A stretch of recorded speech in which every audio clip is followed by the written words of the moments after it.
Bismillahirrahmanirrahim. Assalamualaikum warahmatullahi wabarakatuh. Waalaikumsalam. Alhamdulillah, wassalatu wassalamu ala Rasulillah Muhammad bin Abdillah, khairu man yakhtarahu Allah wa astaghfara wa adabahu wa 'allamahu wa ijtabahu makahu.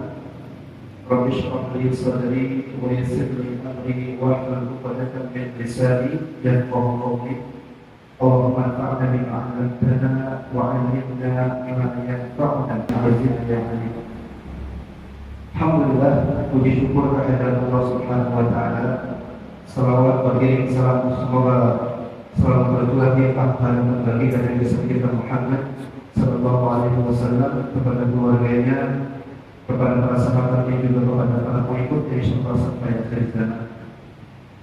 Ikhwatal iman yang dirahmati Allah Subhanahu wa taala.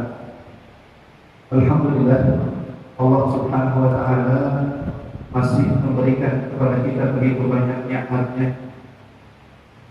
Yang di antara nikmat-Nya adalah menuntut ilmu.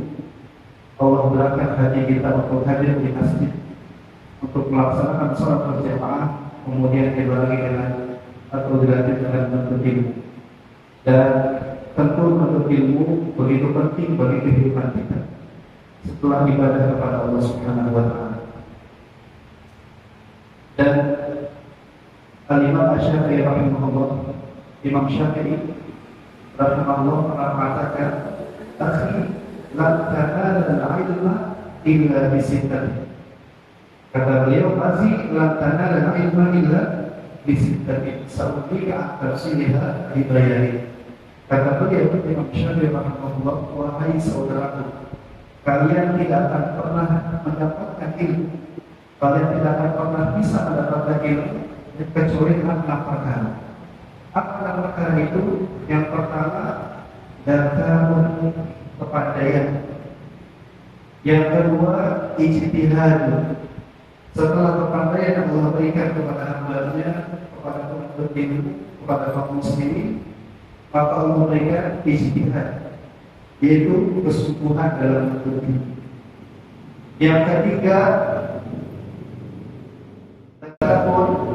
hirsul, kemauan yang kedua, kemauan yang keras. Hirsul, kemauan yang keras. Jadi kita datang ke masjid tentu dengan kemauan yang keras. Setelah sholat kita melaksanakan taklim dengan kemauan yang keras. Yang ketiga, ijtihad, kesungguhan. Jadi ijtihad atau kesungguhan dalam menuntut ilmu. Yang keempat, bulghoh. Bulghoh adalah bekal. Kita menuntut ilmu tentu perlu bekal. Yang jalan kaki, ya, kemudian yang naik motor, naik kendaraan, ya, membeli sesuatu dan sebagainya butuh bekal. Ya, bahkan para ulama terdahulu luar biasa, hanya untuk mendapatkan satu hadis, ya, berjalan ataupun naik unta dan sebagainya berapa ratus kilometer. Kondisi panas, ya, luar biasa, mereka lakukan hal tersebut, ya, dengan bekal disiapkan untuk keluarganya, bekal gandum, ya, zaman dahulu dan sebagainya. Disiapkan juga, ya, tinta untuk perjalanan untuk ilmu dan persiapan yang lainnya. Kemudian yang kelima, irsyad mustadi, yang akan bimbingan guru, ya. Gak bisa seseorang menuntut ilmu sendiri, baca sendiri, ya, kemudian menelaah sendiri, sementara belum punya guru, ya, belum punya guru. Maka ketika seorang belajar ilmu dengan sendiri, ya, tidak ada guru yang mengajarkannya, maka na'udzubillah, ya, ditakutkan akan tersesat. Yang sudah mengajarkan adalah siapa? Syaitan. Na'udzubillah, na'udzubillah. Atau ketika seseorang sudah menuntut ilmu dengan guru, kemudian dia memaknai dirinya dengan membaca kitab, dengan membaca buku sendiri, maka itu tidak masalah. Tapi tetap meminta bimbingan daripada guru. Kemudian yang terakhir, waktu zaman, kata beliau rahimahullah, waktu zaman atau panjang lama waktunya.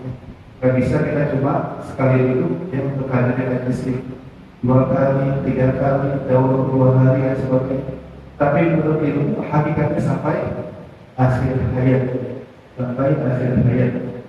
Ketika Imam Ahmad bin Hanbal duduk di suatu masjid, jadi pojok, kemudian dikatakan, ya Imam Ahmad, ya bagaimana usia orang tersebut yang umur 75 tahun, apakah dia sanggup, apakah dia pantas untuk menuntut ilmu? Kata Imam Ahmad adalah, jika dia pantas untuk hidup, jika dia pantas untuk hidup, maka dia pantas untuk menuntut ilmu. Kalau dia pantas untuk hidup, maka dia wajib untuk menuntut ilmu. Dan ini sebagai pembuka, Ikhwanifidin, Pasal yang Allah, kita akan masuk pembahasan kepada mukadimah yang kedua ya. Jadi di kitab Ushul Thalatha ini ada sekitar 7 mukadimah, ada 7 pembukaan, kemudian akhiri dengan 3 landasan pokok ya, atau 3 landasan agama. Dan di sini beliau Al-Alim rahimahullah, penulis atau Syekh Muhammad bin Abdul Wahab rahimahullah mengatakan, "I'lam rahimahullah, ya ketahuilah wahai pembaca yang dirahmati Allah Subhanahu wa taala, annahu yajibu ala kulli muslimin wa muslimatin." Wajib bagi setiap muslim dan muslimah, dia laki-laki perempuan, ya, mau dia punya jabatan, mau dia orang biasa, mau dia anak kecil, mau dia dewasa, wajib bagi mereka bagi perempuan ta'allum salas hadhihi masail, mempelajari 3 perkara. Apa itu? Wal amal bihi, dan mengamalkannya. Al-ula anna Allah khalaqana wa razaqana wa lam yatrukna hamalan bal arsala ilaina rasulan faman ata'ahu dakhala al-jannah wa man asahu dakhala an-nar. Kata beliau, yang pertama bahwasanya Allah Subhanahu wa taala khalaqana, yang menciptakan kita, wa razaqana, yang memberi rezeki kita, wa lam yatrukna hamalan, Allah tidak diamkan kita begitu saja. Allah tidak ciptakan, berikan kepada kita rezeki kemudian dibiarkan begitu saja. Tidak. Kemudian apa? Bal arsala ilaina rasulan. Akan tetapi justru Allah memberikan apa? Atau mengutus rasul, ya, seorang rasul. Faman ata'ahu dakhala al-jannah. Barang siapa yang mentaati rasul tersebut maka masuk ke dalam surga. Wa man asahu dakhala an-nar. Adapun yang menentang rasul tersebut maka dia masuk ke dalam neraka. Dalilnya surat Al-Muzammil ayat 15 dan 16. Qala Allah Ta'ala, Allah Subhanahu wa ta'ala berfirman, "Inna arsalna ilaikum rasulan syahidan 'alaikum kama arsalna ila fir'auna rasulan fa arsalna fir'auna rasulan fa akhadnahu akhdan wabila." Inna arsalna ilaikum rasulan syahidan 'alaikum, kami telah mengutus kepada kalian apa? Seorang rasul syahidan 'alaikum, yang menjadi saksi bagi kalian. Kama arsalna ila fir'auna rasulan, sebagaimana kami mengutus kata Allah apa? Rasul kepada Fir'aun. Jadi kita telah didatangkan Rasul, yaitu Nabi Muhammad sallallahu alaihi wasallam. Sebagaimana orang-orang Bani Israil atau Fir'aun yang diutus siapa? Nabi Musa ataupun Rasul Musa. Fa'asal Fir'aun Rasulah. Adapun Fir'aun disuruh membangkang, melawan dan tidak patuh kepada Allah. Ikhwanillah, azanillahu wa iyyakum. Yang pertama, Allah menciptakan kita.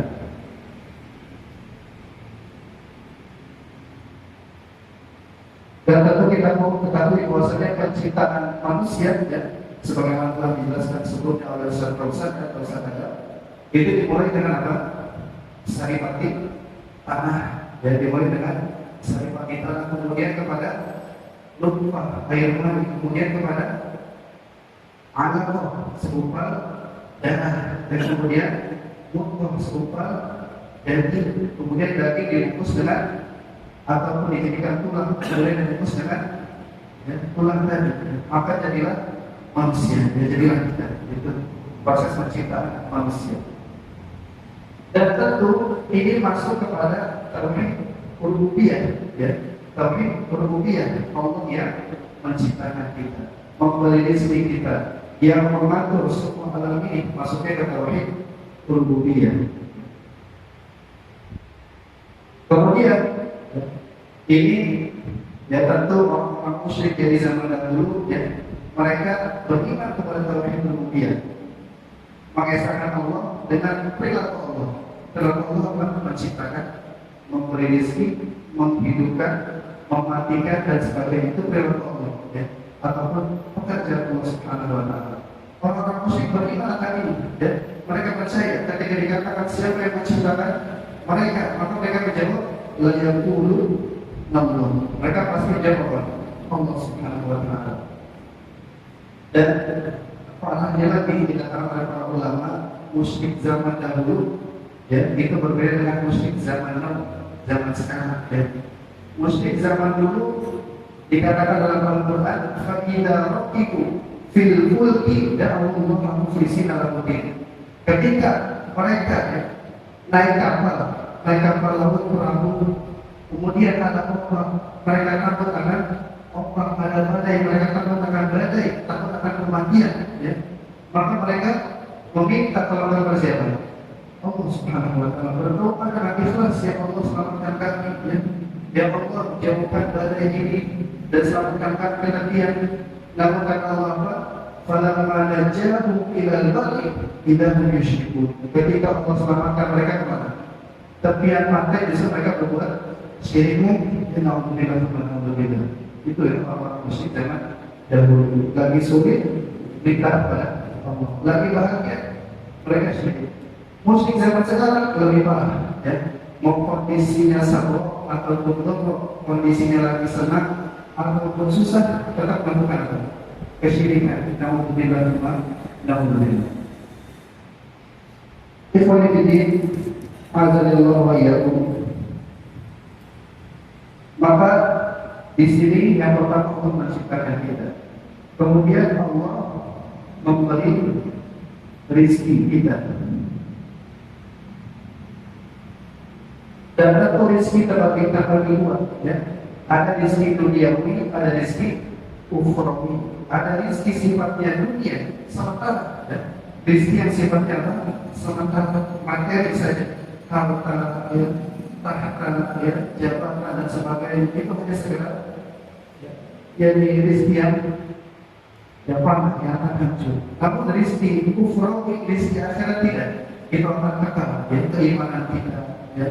Kemudian tuntut ilmu kita di atas sunnah ya Nabi Sallallahu Alaihi Wasallam. Maka itu yang kedua, Allah memberikan rezeki kepada kita. Yang ketiga, walau yatuna Allah tidak membiarkan kita begitu saja.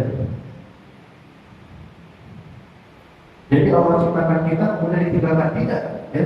Orang-orang mengatakan Allah menciptakan kita kemudian dibiarkanlah. Ya, Allah Subhanahu wa taala menciptakan kita, ada hikmah-hikmahnya. Kita diperintahkan untuk beribadah kepada Allah Subhanahu wa taala. Bahkan disebutkan dalam Al-Qur'an ya, dalam surah Al-Mu'minun ya, ayat 15 ataupun 115, 119, Allah Ta'ala, apa hasibtum annama khalaqnakum abathan. Apakah kalian mengira yang kami ciptakan kalian dengan begitu saja? Wa annakum ilaina la turja'un, dan kalian tidak akan kembali kepada kita, kembali kepada kami. Fata'ala Allahul Malikul Haq. Maka maksud Allah di atas hal tersebut. La ilaha illallah, tidak ada Tuhan selain Allah, tidak ada Tuhan yang berhak disembah kecuali Allah Subhanahu wa taala. Dalam surat yang lain, dalam surat Al-Qiyamah ayat 36 sampai 40, Allah Ta'ala berfirman, ayahsabul insanu ayyutraka sudah ya. Apakah manusia mengira ya, akan dibiarkan begitu saja, sudah bersama dengan hamalan, dibiarkan begitu saja. Alam yakun nutfatan min maniyyin yumna, bukankah ya, mereka dijadikan nutfah ya, yang ditumpahkan dalam rahim perempuan ya, atau ibu. Tumpahkan alaqatan wa khalaqakum asawlakum, kemudian menjadi segumpal darah, kemudian sampai diikuti proses dari segumpal daging, kemudian tulang sampai dijadikan manusia. Berjalan bersama jadi dan orang besar, bahkan dijadikan istri, dijadikan suami. Alaysa dzalika biqadirin 'ala an yuhyil mauta. Bukankah Allah yang menciptakan kita, Allah juga bisa menghidupkan, bisa mematikan. Jadi ikhwan fillah, asyhadu ini terkait ya. Walam yansuna hamala. Bahkan yang dikatakan oleh Allah dalam hadis qudsi, wa qala innama ba'atsuka li'abtadiyaka wa abtadiyaka. Jadi ya, Allah Subhanahu wa taala tidak membiarkan kita begitu saja, namun Allah mengutus seorang rasul. Allah kirim rasul.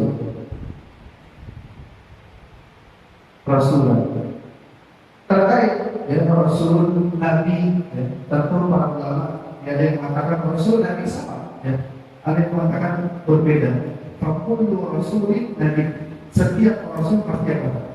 Nabi. Jadi yang mengatakan dari para ulama yang membedakannya, ada yang menyamakan yang rasul nabi sama saja. Yang membedakan mengatakan bahwasanya fakullu rasulin nabi, setiap rasul pasti nabi. Walaysa kullu nabiyyin rasulah, bukan setiap nabi ya itu rasul. Banyak ya, setiap rasul pasti nabi.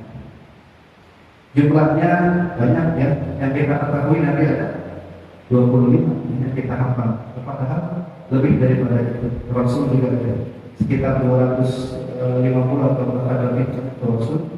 Kemudian nabi itu bahkan ribuan 40 ya, kepada hamba-hamba.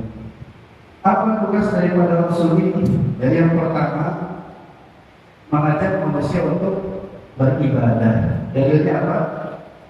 Dalilnya dalam surat An-Nahl ayat 36, Allah Taala berfirman, "Wa laqad ba'atsna fi kulli ummatin rasulan." Ya. Dan sungguh telah kami utus dalam setiap umat seorang rasul, ya, seorang rasul. Atau dalam surat Al-Dariyah ayat 56, Allah Taala berfirman, "Wa ma khalaqtul jinna wal insa illa liya'budun." Jadi tugas rasul apa ya? Mengajak manusia untuk beribadah kepada Allah Subhanahu wa taala. Itu yang pertama.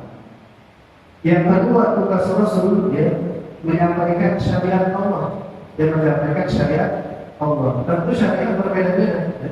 Syariat Nabi Ibrahim ya. Apa itu? Haji ya. Syariat Nabi Ibrahim haji. Kemudian menyembelih itu sampai sekarang masih ada syariat orang tertentu. Ketika mereka ingin bertaubat, maka mereka apa? Bunuh diri. Itu syariat sebelum dihapuskan. Ada syariat yang masih ada, contohnya syariat Nabi Ibrahim sampai di zaman Nabi Muhammad masih sampai kita.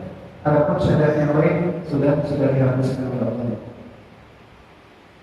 Dalilnya apa? Bahwasanya Rasul menyampaikan syariat Allah dalam surat ya Al-Maidah ayat 67, Allah Taala berfirman, "Ya ayyuhar rasul balligh ma unzila ilaika min rabbik." Ya wahai Rasul, sampaikan ya apa yang diturunkan kepada kamu. Itu apa? Al-Qur'an. Diturunkan kepada kamu itu Al-Qur'an. Yang ketiga, tugas Rasul menunjukkan kepada umat ya kebaikan untuk diamalkan. Kemudian yang menyampaikan kepada umat keburukan untuk dijauhkan. Dalilnya apa? Allah Taala berfirman dalam surah An-Nisa ayat 56, "Rusulan mubashshirina wa mundhirin li'alla yakuna lin-nasi 'ala Allahi hujjatan ba'da rusul." Jadi rasul-rasul itu diutus dengan kebaikan dan diutus dengan menjauhi daripada keburukan. Ya. Jadi ada warning, ya, ada hati-hati dari keburukan. Kemudian yang keempat, tugas Rasul memperbaiki manusia. Dia tentu dengan teladan. Salah satunya teladan kita Muhammad Sallallahu Alaihi Wasallam.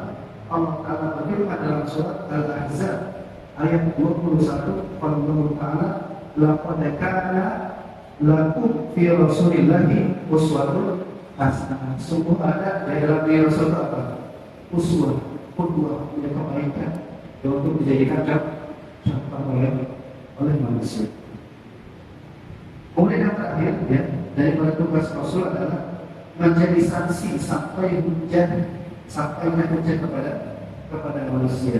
Allah akan berfirman dalam surah Al-Baqarah ayat 143, Allah Ta'ala wa kadzalika ja'alnakum ummatan wasata litakunu syuhada'a 'alan nas wa yakuna ar-rasulu 'alaikum syahida. Jadi Rasul ya menjadi saksi ya, hujah kepada manusia.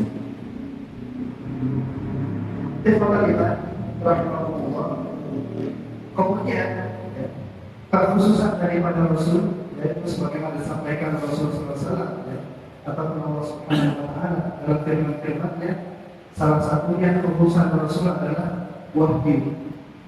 Rasul manusia biasa, Nabi SAW manusia biasa, tetapi Allah berikan apa? Yaitu risalah kenabian ataupun risalah Rasul dan Rasul.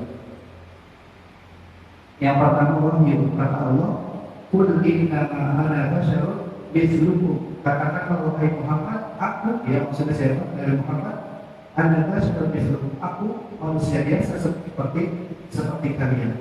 Yuha ilayya, tapi aku diberikan apa? Wahyu oleh Allah Subhanahu wa Ta'ala. Kemudian yang kedua, kekhususan Rasul ya adalah kemaksuman al-ismah, dijaga oleh Allah Subhanahu wa Ta'ala. Dijaga dari melakukan dosa, dijaga dari melakukan kemaksiatan. Bahkan ya Rasulullah SAW ketika membaca Al-Quran maka dijaga oleh Allah Subhanahu wa Ta'ala dari kesalahan dan sebagainya. Kemudian yang ketiga diberikan pilihan ketika akan dicabut nyawanya. Dan ketika Rasulullah SAW dikisahkan dalam hadis, ya Aisyah radhiyallahu anha mengatakan, ketika Rasul dalam kondisi sakit, ya, kemudian Rasul dia mengatakan Rafiqul A'la, ya saya pengen masuk ke dalam surga yang bersama orang-orang yang syahidi, ya orang-orang mujahidin dan sebagainya, syuhada wa sholihin dan orang-orang saleh, orang-orang yang mati di dalam Allah Subhanahu wa Ta'ala. Maka di situ Aisyah tahu sakit ya Rasulullah akhirnya adalah apa? Pilihan, apakah Rasul mau meninggal ataupun tidak. Maka Rasul memilih apa? Meninggal, memilih untuk diwafatkan oleh Allah Subhanahu wa Ta'ala. Itu yang ketiga.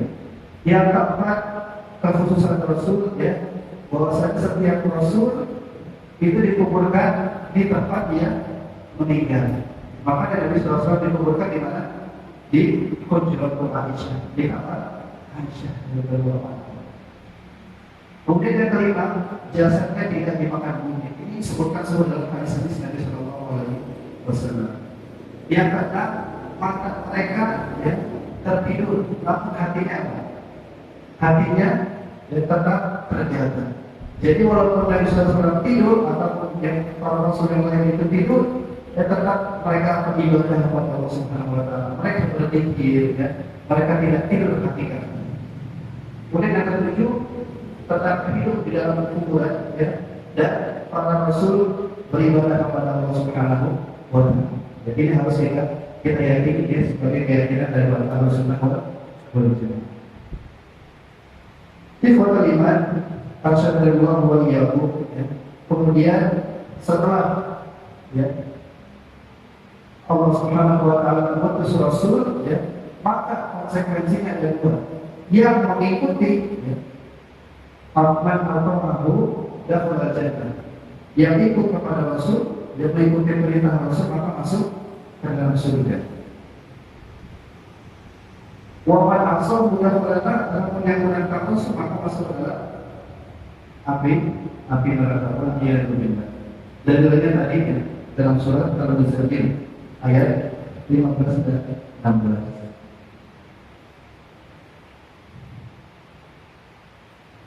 Maka dari sini saya ulang lagi ya terkait perkataan Allah Subhanahu wa Ta'ala, wa qala inna ma ba'atsuka li'abtaliyaka wa abtaliyaka.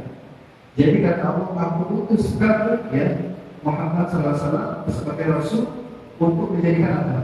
Untuk diberikan cobaan, diberikan musibah, dan diberikan bala dan sebagainya. Wa abadiyah, dan Rasul dijadikan sebagai ujian juga untuk manusia, cobaan bagi manusia. Jadi Rasul diutus, diuji oleh Allah Subhanahu Wa Taala dan dijadikan bahan ujian untuk semua manusia. Yang taat kepada Rasul masuk ke dalam surga, yang memakan terhadap Rasul masuk ke dalam neraka. Waliyadzubillah. Ikhwan fillah, azanillahu wa iyyakum. Kemudian kita masuk ke dalam yang kedua, bagian kedua. Di sini Al-Imam Al-Mujaddid Syekh mengatakan Anallaha la yaghdab. Allah tidak ridho an yushraka ma'ahu ahadun. Allah tidak ridho seseorang menyekutukannya.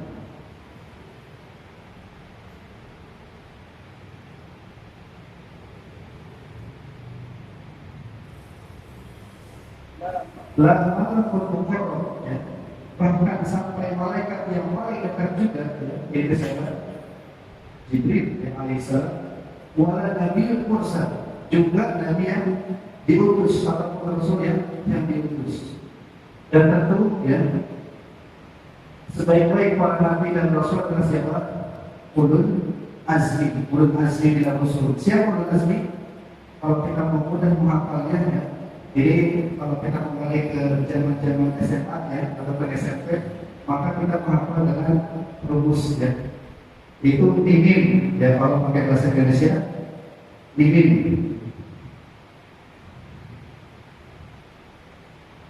Nabi Nuh, kemudian Ibrahim, kemudian Musa, kemudian Isa, kemudian Muhammad sallallahu alaihi wasallam. Yaitu kalau pakai bahasa Indonesia. Kalau pakai bahasa Arab, Nun, kemudian Ain, karena apa? Alif Ibrahim pakai Hamzah, kemudian pakai Mim, kemudian pakai Isa pakai Ain, kemudian Muhammad pakai. Dan sebaik-baik ulul azmi siapa? Rasul Muhammad sallallahu alaihi wasallam. Sebaik-baik manusia di muka bumi ini adalah siapa? Rasul Muhammad sallallahu alaihi wasallam. Bukan siapa? Bukan wali, bukan orang-orang saleh yang lain. Yang kebanyakan masyarakat kita karena mereka awam tidak mengetahui apa, bahkan dia menjadikan wali itu lebih afdal dari siapa? Rasul. Padahal dikatakan dalam Al-Quran, dalam hadis, sebaik-baik manusia di alam kabur ini adalah Muhammad sallallahu alaihi wasallam. Dan kita akan dibangkitkan setelah Rasul SAW. Yang pertama dibangkitkan adalah Nabi Muhammad, yang pertama masuk dalam surga adalah beliau sallallahu alaihi wasallam. Maka di sini kita akan berbicara tentang syirik dan macam-macam syirik. Apapun kita bedakan dulu, syirik dengan kafir atau kufur.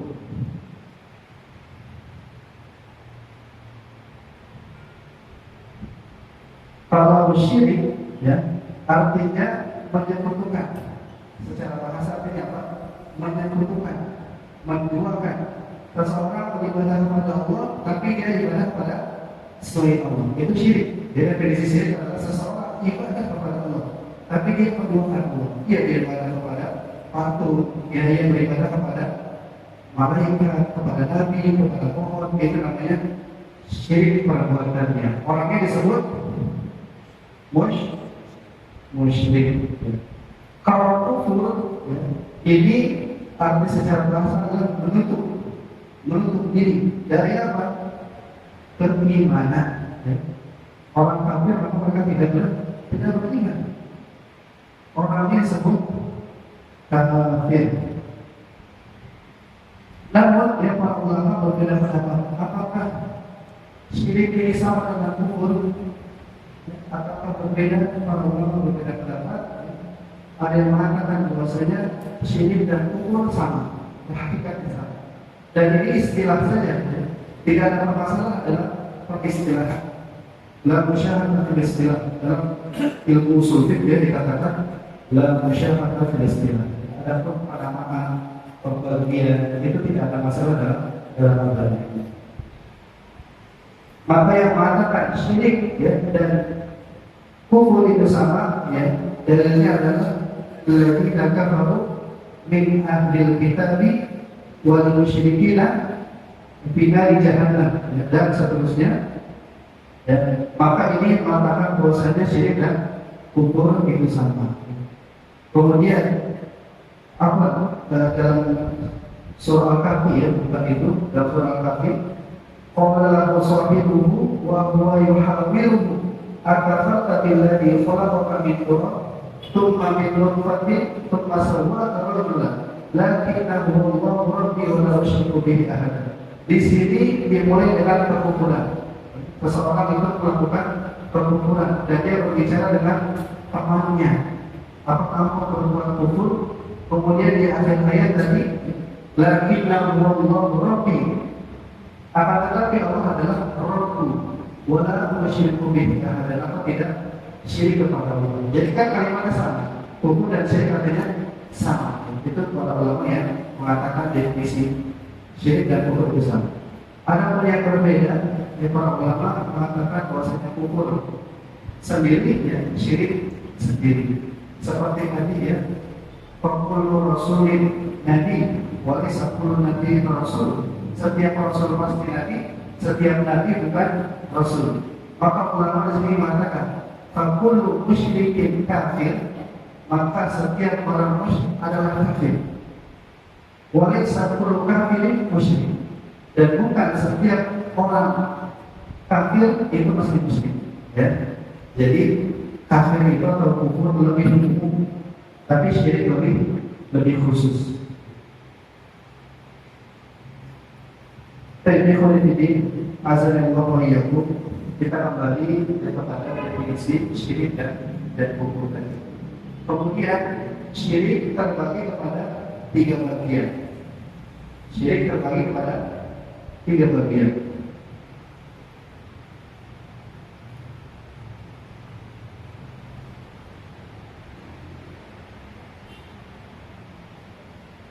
Yang pertama, asyirku al-khafi. Asyirkul khafi. Yang kedua, asyirku al-asghar. Yang ketiga, asyirkul akbar. Yang pertama, syirik khafi. Khafi itu artinya tidak terlihat, Jadi kalimat bahasa Arab khafa yakhfi, Al-khafiya yakhfa, artinya tersembunyi tidak terlihat. Maka ini syirik tidak terlihat. Contohnya apa? Atau dalilnya apa? Nabi SAW bersabda ma'af alaikum asyirkul khafi min dabiqin nablah. Bahwasanya syirik khafi ini saking tidak terlihatnya itu seperti semut hitam di atas batu hitam, jadi tengah malam lampu hitam. Apakah kelihatan? Manusia tidak akan melihat, Allah bisa melihatnya. Maka itu syirik khafi yang tidak kelihatan. Contohnya ada perkataan seseorang Masya Allah wa syukur, atas kehendak Allah dan kehendak kamu, atas kehendak Allah dan kehendak kalian. Maka siapa menyamakan siapa? Derajat Allah dengan hambanya. Ataupun lallahu wa fulan, kalau bukan karena Allah dan orang tersebut. Contoh misalkan si A itu seorang yang punya perusahaan. Si B bekerja di si A. Kemudian si B dapat gaji karena dia bekerja kepada si A. Kemudian dia mengatakan kepada orang lain si B, kalau bukan karena Allah dan dia tempat saya bekerja, maka saya tidak mendapatkan rezeki. Maka itu tidak boleh. Ini maksudnya syirik khafi, syirik yang kecil. Gimana cara biar terhindar? Kalau dalam bahasa Arab maka kalimat wau diganti dengan tsumma. Wau itu kan artinya dan, kalau tsumma artinya kemudian. Contoh, ja'a Muhammad wa Umar, datang Muhammad dan Umar, maka kalau besok maka tadi disamakan antara Allah dengan hamba-Nya.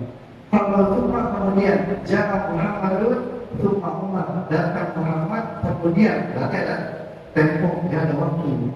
Maka di situ tidak disamakan antara Allah dan makhluk. Maka dikatakan Masya Allah tsumma fulan, Masya Allah tsumma syidda, atau lallahu tsumma fulan. Kemudian ini untuk asyirku al-khafif, dan kafaratnya adalah doa Nabi Sallallahu Alaihi Wasallam, Allahumma inni a'udzubika al-musyrika bika wa ana a'lam. Ya Allah, aku memohon kepadamu dari perbuatan syirik yang aku ketahui, ya, ataupun yang aku tidak ketahui. Wa astaghfiruka min dzambi alladzi la a'lam. Ulangi, Allahumma inni a'udzubika al-musyrika bika syai'an wa ana a'lam. Ya Allah, aku berlindung kepadamu dari melakukan kesyirikan, apapun bentuk syirik itu, dan aku mohon ampun kepadamu dari perbuatan syirik yang aku tidak ketahui. Maka yang kedua maksudnya tadi itu, yang tidak diketahui asyirkul khafif. Kemudian ada asyirkul asghar. Dalilnya apa? Dalilnya faman kana yarju liqa'a rabbih falyamal 'amalan shalihan. Barang siapa yang berharap bertemu dengan Allah Subhanahu wa taala, maka beramal saleh. Wala yusyrik bi ibadatihi wala yusyrik bi ibadatihi ahadan. Dan tidak syirik ya kepada Allah dengan menyekutukan kepada selain Allah Subhanahu wa taala. Maka di sini ada salah satunya apa? Ar-riya.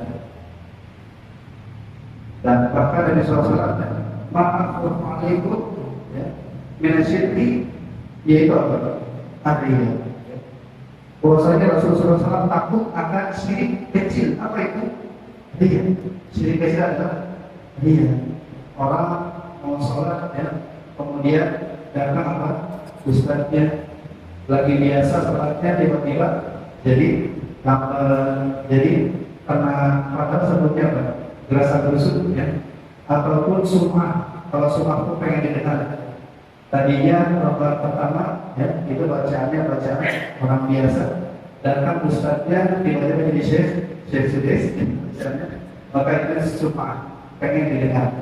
Kalau dia pengen dilihat dalam ibadah, maka tidak dibolehkan. Ini masuk ke dalam syirik asghar, syirik kecil. Syirik kecil. Nanti kita lihat ada syirik apa, syirik kecil. Kemudian yang ketiga, asyirkul akbar. Ya, dalilnya jelas. Allah Subhanahu wa taala berfirman, "Innallaha la yaghfiru an yushraka bihi wa yaghfiru ma duna dzalika liman yasha." Allah Subhanahu wa taala tidak akan mengampuni dosa syirik, maksudnya syirik akbar, syirik besar. Tapi mengampuni suatu dosa-dosa selain syirik, ya. Dosa berzina, alhamdulillah, dosa minum khamar, dosa membunuh, itu bisa mengampuni, ya. Bisa mengampuni, ya. Tanpa masyarakat. Kalau Allah pengen ampuni, Allah ampuni. Allah tidak ingin ampuni, maka dia akan jadi Allah Subhanahu wa taala. Berarti syirik akbar, dalilnya tadi, contohnya apa?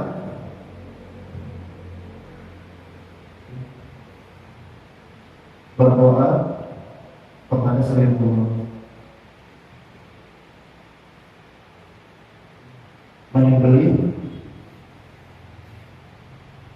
kepada selain Allah. Semua berkaitan tentang ibadah, dia palingkan kepada selain Allah, maka masuk ke dalam syirik besar. Karena ibadah hakikatnya adalah hak prerogatif siapa? Allah. Ibadah hanya untuk Allah. Ketika dia palingkan ibadah tersebut, mau itu menyembelih, berhaji, hajinya pergi waktunya mengalah Karbala misalkan, lalu lebih orang manusia, maka itu masuk ke dalam syirku al-akbar. Nah, sekarang masih ada waktu di dalam waktu sudah bagi yang akan melakukan apa detik berapa menit. Di sini kita bagi antara syirik akbar dan syirik asghar. Bedanya apa?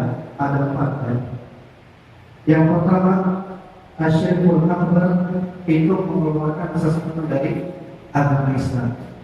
Pun syirik kecil tidak mengeluarkan seorang dari agama Islam. Ketika seseorang beribadah kepada selain Allah, ya, tapi kita lihat dulu, kita sebagai Ahlus Sunnah wal Jamaah jangan sampai ya mendefinisikan syirik akbar.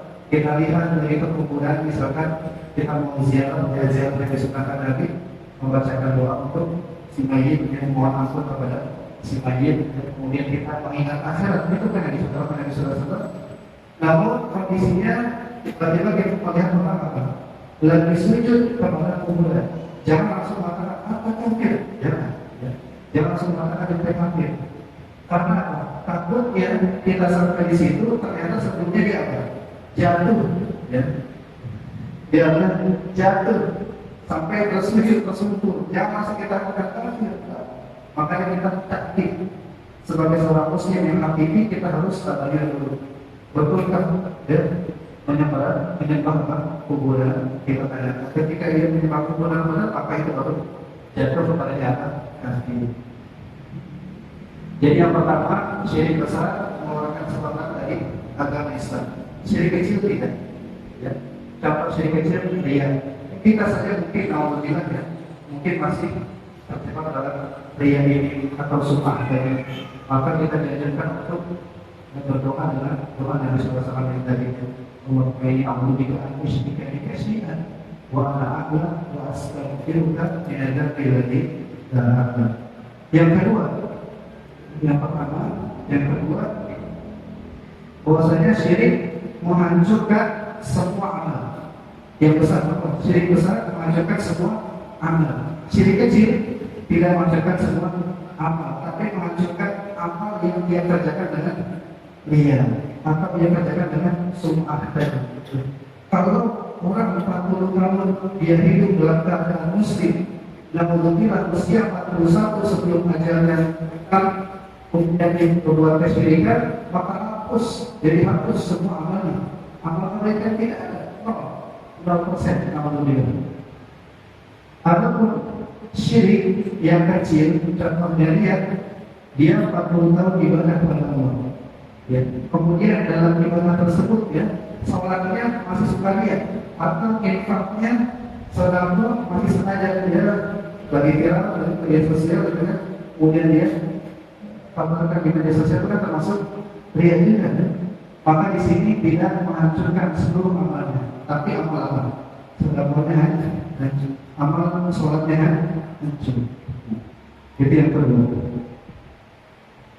Kemudian yang ketiga, bahwasanya orang yang berbuat syirik akbar maka tidak ada imannya, sudah tidak ada imannya, maka dia disebut musyrik. Kemudian orang yang masih melakukan syirik kecil, contohnya selain dia bersumpah selain Allah, buat Nabi, contohnya orang-orang manusia sering mengucapkan itu demi Nabi, Rabbil Ka'bah, demi Tuhan dan sebagainya, maka tidak boleh. Maka dia tidak menafikan iman dia. Imannya apa? Sedang turun. Kan karena kita ketahui dalam Ahlus Sunnah wal Jamaah bahwasanya al-iman yazidu bi ta'ah. Iman bertambah dengan ketaatan, wa yanqusu bil ma'siyah, berkurang dengan maksiat. Kemudian yang keempat, apa yang keempat? Lupa ya. Subhanallah. Mau Islam menghancurkan amalnya, satu lagi yang lupa ya, tapi nanti bisa kita membaca kita ada di balik atau di penghasilan kita insyaallah. Kita mau seperti masih ada. Oke, kita cukupkan ya, kita dengarkan dan kemudian insyaallah kita langsung akan masuk ke dari jawab. Ataupun masih ada satu pembahasan itu insyaallah kita akan cukupkan 2 pekan di sebelah. Barakallahu fikum. Di luar kapal majlis, subhanallahumma wa bihamdika asyhadu an la ilaha illa anta astaghfiruka wa atubu ilaik. Assalamualaikum warahmatullahi wabarakatuh.